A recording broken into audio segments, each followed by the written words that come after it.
नांदेड येथील मोदी मैदानावरती 24 आणि 25 तारखेला जे आहे ते हिंद दी चादर हा प्रोग्राम पार पडणार आहे आणि याच प्रोग्रामची तयारी आता पूर्ण झाली आहे। आपण बघतो की नांदेड येथील गुरुद्वारा गुरु तेज बहादूर साहेबजीचा दरबार जो आहे तो बनवण्यात आलेला आहे। सेम टू सेम हुबे बागदी जशाच तसं जे आहे ते नांदेड जे गुरुद्वारा आहे तीच गुरुद्वारेचा देखावा या ठिकाणी तीच प्रतिकृती जी आहे ते या ठिकाणी बनवण्यात आलेली आहे आणि याच कार्यक्रमाची आता तयारी पूर्ण झालेली आहे। खरं तर उद्या सकाळपासूनच या कार्यक्रमाला सुरुवात होणार आहे आणि आतापासूनच जे आहे ते या कार्यक्रमाच्या या मोदी मैदानावरती मान्यवर येण्याची तयारी सुरुवात झालेली आहे। आपल्यासोबत मुख्यमंत्री सहायता निधीचे श्री नाईक सर आहेत। सर, एकंदरीतच कार्यक्रमाची रूपरेषा कशी असणार आहे? 24 आणि 25 ला हिंदी चादर श्री गुरु तेग बहादूर यांच्या 350व्या शहीदी समागमानिमित्त महाराष्ट्र शासन, तख्त श्री हुजूर साहेब आणि गुरु नानक नामदेव संघ यांच्या संयुक्त विद्यमाने हा कार्यक्रम आयोजित केला जातोय, ज्यामध्ये 24 तारखेला सकाळी 8 ते 11 मध्ये नगर कीर्तन काढलं जाईल। गुरुद्वारा ते या ठिकाणी गुरुसाहेब या ठिकाणी येतील आणि तिथे प्रकाश होईल। नंतर दुपारी 3 ते 5 मध्ये म्हणजे 11 ते 10 पर्यंत आमचे जे प्रसिद्ध असे समाजाचे रागी जथेदार असतात त्यांच्याद्वारे या ठिकाणी गुरुबाणी ऐकवली जाईल आणि 3 ते 5 मध्ये मान्यवर येतील, ते गुरुसाहेबांच्या या इतिहासाबद्दल बोलतील। त्यामध्ये UP CM, हरियाणा CM आणि पंजाब CM आणि महाराष्ट्र CM या ठिकाणी उद्या 24 ला असेल। 25 ला सकाळी 8 ते रात्री 10 पर्यंत हा कीर्तनाचा कार्यक्रम आणि रागी जथेदाराचा हा गुरुबाणीचा कार्यक्रम चालूच राहील। त्यामध्ये 25 ला 2 ते 4 मध्ये आपले देशाचे गृहमंत्री श्रीमान अमित भाईजी, त्यांसोबत आंध्रचे डेप्युटी CM पवन कल्याणजी, महाराष्ट्र CM आणि दोघी DCM आणि बागेश्वर धाम अशा प्रकारचे आणि ह्या 9 समाजातील देश विदेशातून संत महात्मे हे सगळे या कार्यक्रमाला असणार आहे। मराठवाड्यातल्या विविध जिल्ह्यातून मागच्या काही दिवसापासून या कार्यक्रमाची तयारी सुरू आहे। आता तयारी पूर्ण झाली आहे। किती जिल्हे नियोजनामध्ये सहभागी झाले? खरं तर ह्या कार्यक्रमाचं 80% नियोजन हा प्रचार प्रसाराचाच होता आणि हा 24-25 फक्त 20% कार्यक्रम आहे आणि त्यामुळे घराघरात जाऊन या 9 समाजामध्ये ह्या गुरूंबद्दल काय नातं आहे आणि गुरूंची शहादत का झाली आहे आणि त्यांचं गुरुपरंपरा काय यासाठी पूर्ण आपण तांडा, नगर, शहर, बस्ती, तहसील आणि जिल्हा अशा प्रकारच्या समित्या केल्या होत्या। त्यामुळे पूर्ण मराठवाडा, उत्तर महाराष्ट्राचे जळगाव, धुळे, नंदुरबार आणि आंध्र, कर्नाटक, तेलंगणा आणि पूर्ण देश विदेशातनं, कारण या भूमीचं खूप महत्व आहे। हे तखत आहे, इथं गुरु गोविंद सिंगांचं अंतिम जो वेळ आहे तो ह्याच तखतमध्ये गेलेला आहे आणि ह्या भूमीला खूप महत्व आहे।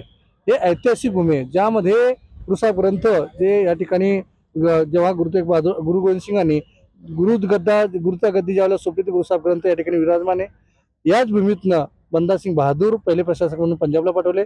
याच भूमीमध्ये तुम्ही आपण बघताय की याच्या बाजूलाच नरसिंह नामदेव, जे भगत नामदेव पंजाबमध्ये, सिखांमध्ये आणि गुरबानीमध्ये 61 दोहे आपण अभंग म्हणतो, ते सुद्धा ही भूमी आहे। आणि मला असं वाटतं की या ऐतिहासिक भूमी आणि 300 वर्षानंतर खरं म्हणजे हा कार्यक्रम ऐतिहासिक याच्यासाठी आहे की गुरु गोविंद सिंगानंतर खालसा पंथ सजवला होता, पंचप्यारे साहेबांनी या ठिकाणी होते आणि गुरु नानक नामदेव संघ त्यानंतर या म्हणजे विशेष म्हणजे गुरु गोविंद सिंगांच्या वडिलांची पिताची शहादत मनवते आणि तो 300 वर्षानंतर एकत्र येते।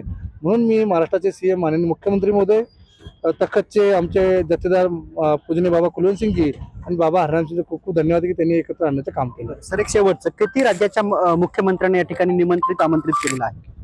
या ठिकाणी दिल्ली CM असेल, हरियाणा CM असेल, पंजाब CM आहे, आंध्रचे डेप्युटी CM आहे, त्यानंतर महाराष्ट्राचे CM आहे आणि आपले UPचे CM आणि दिल्लीचे माननीय आपले केंद्रीय मंत्री गृहमंत्री भाई अमित शाहजी आहेत। बरं, उद्या किती वाजता सकाळी साधारणतः कुणाच्या उपस्थितीमध्ये याचं पूजन होणार आहे?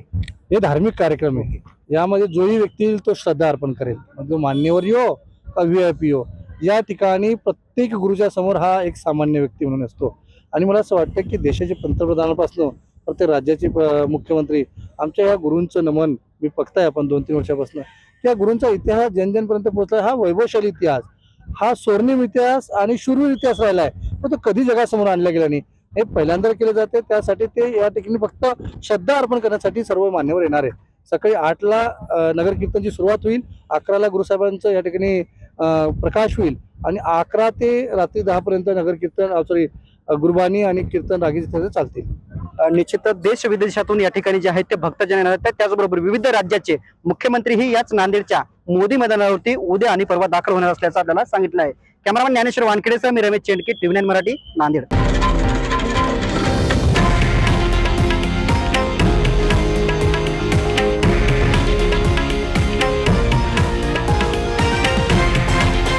हे आहे देशातील नंबर 1 न्यूज नेटवर्क आणि आपण पाहत आहात TV9 मराठी, एकमेव.